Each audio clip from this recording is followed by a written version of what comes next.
High in the lap of the Himalayas lies a land of gods and warriors, a country whose history is as dramatic as the mountains that guard it. Nepal.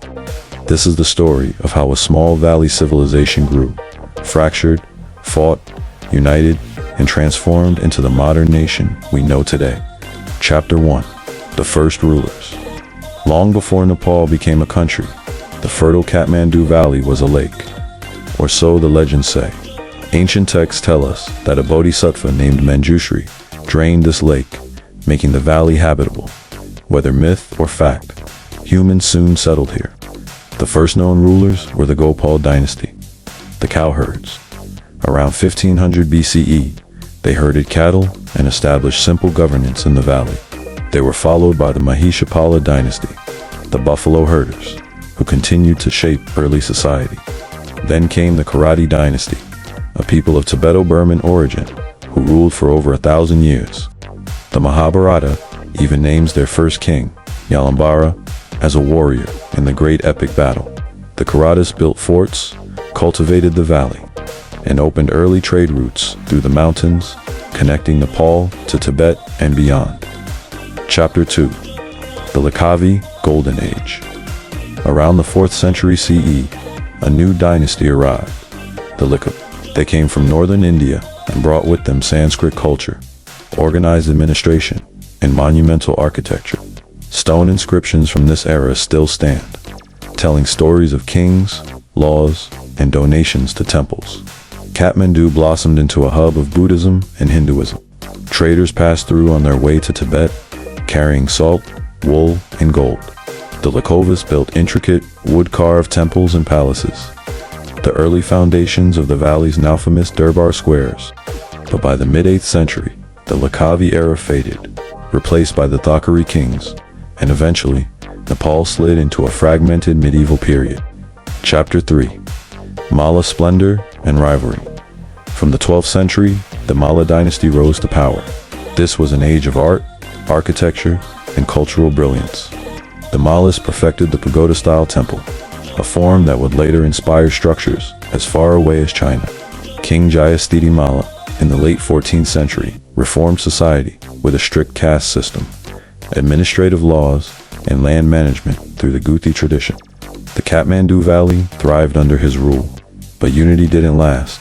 After King Yakshamalla's death in the late 15th century, the valley split into 3 rival kingdoms, Kathmandu, Bhaktapur, and Patapur. Outside the valley, Nepal fractured into dozens of small states. The Bay's 22 kingdoms in the west and Chaubisi, 24 kingdoms in the center. While these states competed in culture and power, their disunity made them vulnerable. Chapter 4. A King from the Hills. In the mid-16th century, far from the rich Kathmandu Valley, a small hill kingdom called Gorkha began to rise. Founded by Dravya Shah in 1559, it was modest in size, but strong in ambition. Nearly 2 centuries later, a visionary king took the throne, Prithvi Narayan Shah. His dream was bold: unite the fragmented kingdoms into one strong Nepal.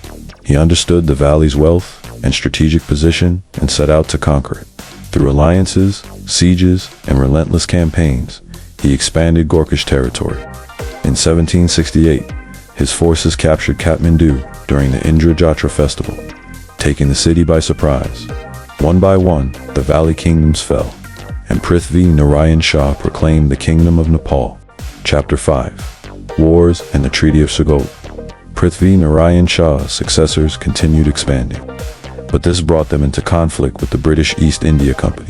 The Anglo-Nepalese War, 1814-1816, was fierce, fought in the hills and forests of the frontier.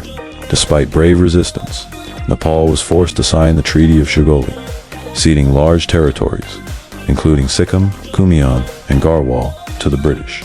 From then on, Nepal remained fiercely independent but cautious. Its rulers kept the country largely closed to outsiders, wary of foreign influence. Chapter 6. The Rise of the Rana. In 1846, a bloody coup known as the Khat Massacre catapulted Jung Bahadur Rana to power. He made himself prime minister for life and established a hereditary rule, the Rana regime.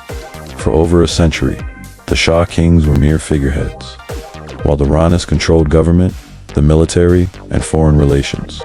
The Ranas maintained Nepal's independence, but at a price. Isolation from the modern world. While the outside world underwent revolutions, Nepal remained a feudal society. Chapter 7. Dawn of Democracy. By the mid-20th century, winds of change swept across South Asia.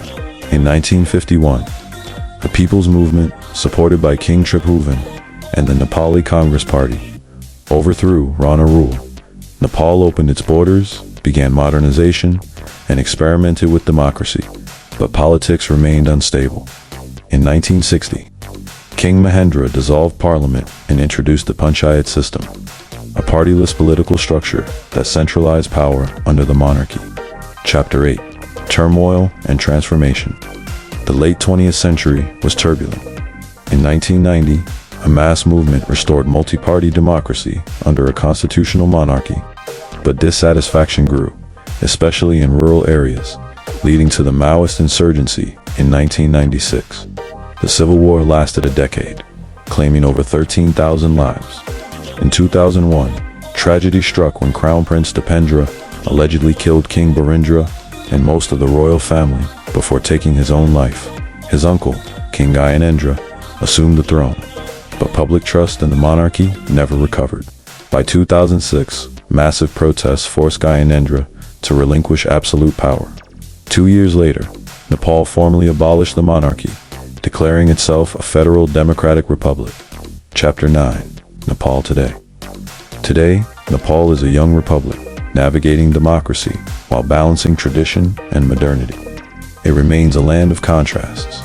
Ancient temples alongside bustling cities, and remote mountain villages that seem untouched by time.